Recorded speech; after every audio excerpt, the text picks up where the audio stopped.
Core here with Crash and Burn Racing, and welcome back to another video. Today we're taking a look at the Mach 1 VTX by Race Day Quads. This is how you receive your package, so let's open this up and see what we get.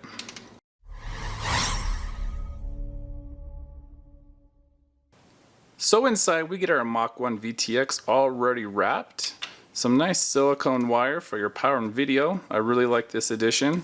And a nice color manual with some riding diagram and some other details that may be useful to you. For the specs, this is a variable watt transmitter with 25, 200, and 600 milliwatt settings. It takes 7 to 24 volts input, and it is filtered, so you'll be able to power this directly off your LiPo if you want to. It is a 40 channel transmitter with an LED display where it will show your power, band, and channel, and here is your button where you'll be able to change those settings. It measures 28 millimeters in length, 20 millimeters wide, and 8 millimeters in depth. You have pre-tinned solder pads for all of your connections. It has an IPX connector that is pre-glued to stay on, and if it does happen to rip off due to a crash, you can directly solder your pigtail to these two solder pads right here. It does have a soldering pad for audio, but it does not have a microphone or smart audio input. With the pigtail, the VTX weighs in at 7.5 grams. One con that I found for this VTX is the location of the button here. I would like to have seen it facing to the side, so when you mount your VTX in there, you can just go ahead and push in from the side with your finger here, and that would definitely give you some more mounting options when it comes to putting this into your quad. If your camera can handle straight LiPo voltage, an easy way to solder this VTX up is just to take your camera and your power coming in and just solder it to this one pad here. And of course this is filtered, so you can either run it off your board that's filtered or straight from your LiPo.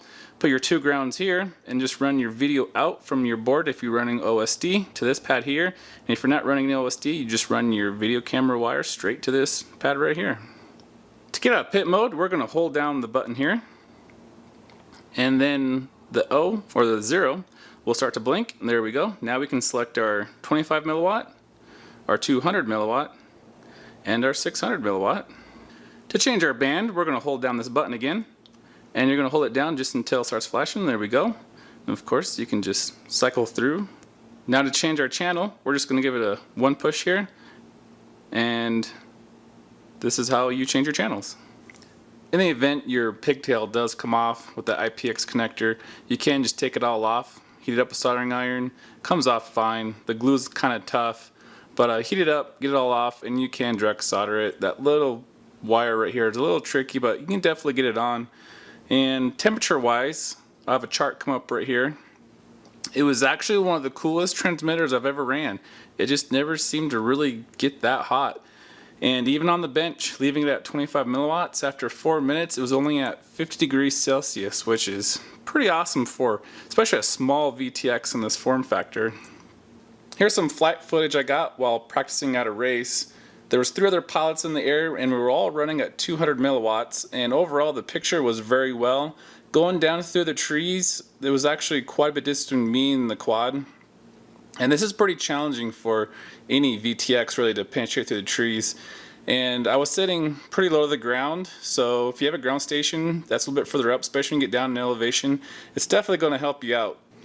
Overall, for having pit mode, being lightweight, and as long as you don't need smart audio, I think this is a very good option for $25. If you have any questions, please post them in the comments below and I'll do my best to answer them. I am Corey with Crash and Burn Racing, and thank you for watching.